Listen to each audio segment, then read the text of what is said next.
So since we've seen the introduction of utility irons becoming very, very popular with a lot of golfers, with more of the big brands now offering it in their lineup, a hollow body utility iron. I've got two of the most forgiving ones, I would say, in the lineups here with a TaylorMade Stealth DHY, and I'm going to put that up against the Titleist U505. Okay, so I'm going to kick things off with the Titleist, the U505. So they offer two. They've got the T200, which is a slimmer version. This is the slightly sort of beefed up, fatter head in a way. So very, very forgiving really on these utility irons. So utility irons are now sort of another option to a hybrid. So we're trying to create much forgiveness, launch of the golf ball, but obviously more in an iron appearance. And a lot of golfers sometimes don't get on with hybrids, just maybe sometimes the way they sit or just from hitting them, and they prefer more of an iron sort of appearance. And I think that's then when these utility irons really come into their own. And that's really the shot there. I mean, I've just hit that and it's just up and out. It's very sort of easy to sort of launch with the head, which we're going to talk a little bit more about. So this is a 3 utility for the Titleist, which comes in at 20 degrees of loft. And they obviously offer options of a 1 iron, a 2, a 3 and a 4. So depending on what you're going to be using this club for, if it's replacing hybrids, then obviously you can get the right lofts to try and get the gap in correct in that end of the bag. Yeah, that's superb. Very nice, high towering ball flight. So you're going to get a higher ball flight than a traditional sort of 3 iron, but maybe a little bit lower than a hybrid is what they're sort of promoting for.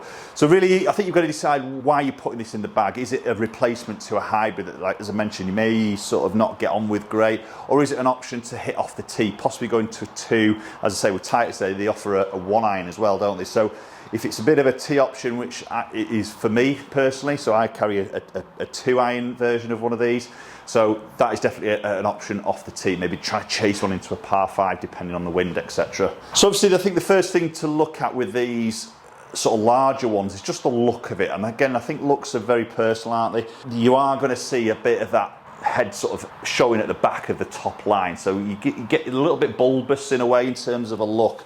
If you can get past that, then you know, there's a lot of benefits from these clubs, you know, forgiveness, the hollow head. You get some tungsten in the head, which helps on launch and forgiveness. A little bit pulley from me there up that left-hand side. But I'm just sort of thinking, you know, if I'm hitting that up against like a traditional 3 iron, you know, this is so much more easy to use, much more forgiving on those miss hits, easy to get that ball flighted. You know, obviously this isn't a perfect flat lie here, so, you know, out on the golf course, you might just have that ball sort of sat in a little bit of a depression. Much more confidence with something like this to get the ball out and flighted than maybe a traditional iron. And that's a really good example. That was right off that bottom groove. It's a bit of a squirty, squeezy one to the right. Not a great strike from me. Lose a little bit of distance, but again, if I would hit that with a traditional iron, that would be game over. My hands would be stinging now with that. So there is elements of that benefits of the forgiveness. Yeah, that's superb. Feels very easy to hit. Lots of forgiveness. It gives me a load of confidence down by that golf ball. Again, maybe just the look of it might just put certain people off. I don't mind. I think you'll get used to that look. So switching into the TaylorMade, so it's the new Stealth DHY. Again, they do a UDI, which is a slimmer version. This is the slightly bigger one, which again is helping with a little bit more forgiveness. So again, it's a number 3, but their loft in number 3 is a 19 degrees. So it's 1 degree stronger than what we've just seen in the Titleist, and the shaft length as standard is ½ an inch longer.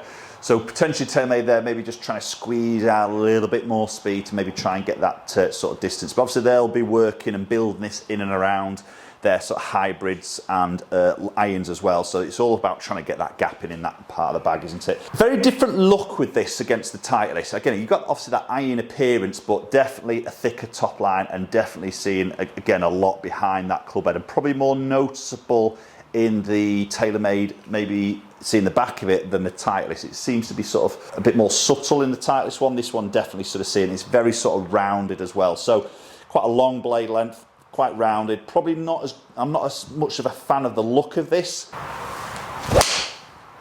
It's a touch low in the face. It's come out a touch lower, but you'd be taking that all day long. So probably expect to see a little bit more clubhead speed potentially, a little bit more ball speed, just with that slightly stronger loft. Touch more length in the golf club, but again the characteristics is trying to do the similar sort of job, isn't it, against that hybrid. So a little bit lower flight than hybrid, higher flight than a more traditional iron. Tons of forgiveness. Okay, that's a little bit pushy. So a little bit of a stronger flight there against the Titleist, not quite as high.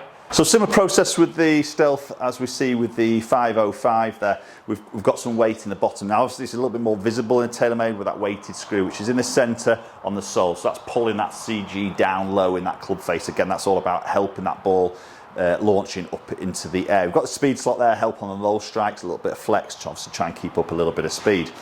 And then with the TaylorMade, we've got speed foam. So the hollow head is then filled with that very lightweight foam, which just helps a little bit with sound. Lovely ball flight there. Touch up the left, but that's a really good ball flight. And it probably is maybe just a touch quieter than the Titleist, but not by much, I don't think. Get nice shot.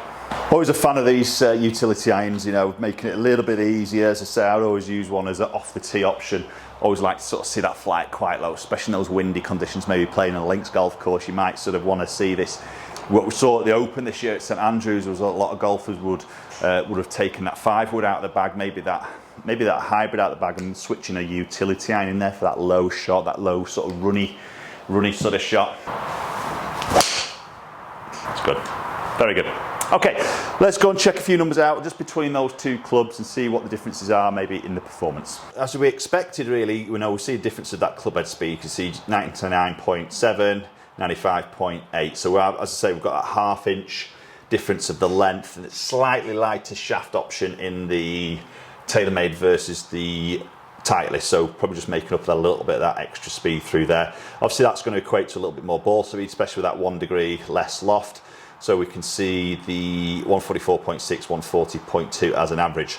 Launch a little bit higher with the Titleist. Again, 1 degree loft just to change into there. Spins a little bit more there, as you can see, and maybe just a little bit less on the carry, really purely because of the club head speed, ball speed difference. So I think if you had those equivalent lengths and lofts, you'd probably see something very, very similar. But again, they're trying to build a club spec into their range of other clubs, you know, they're hybrids, they're all trying to get that sort of gap in there. Okay, so two very forgiving utility irons there. I think really the choice there is, you know, they're both going to obviously perform. It's just finding one that works into the gap, and then maybe a little bit of the looks might just have the edge whether you'd go one or the other. I would personally go more Titleist, better looking golf club for me than the Stealth. Appreciate you watching the video as always. If you enjoyed it, do hit the like button, hit the subscribe button if you haven't done so already, and hopefully we'll catch up with you all very soon.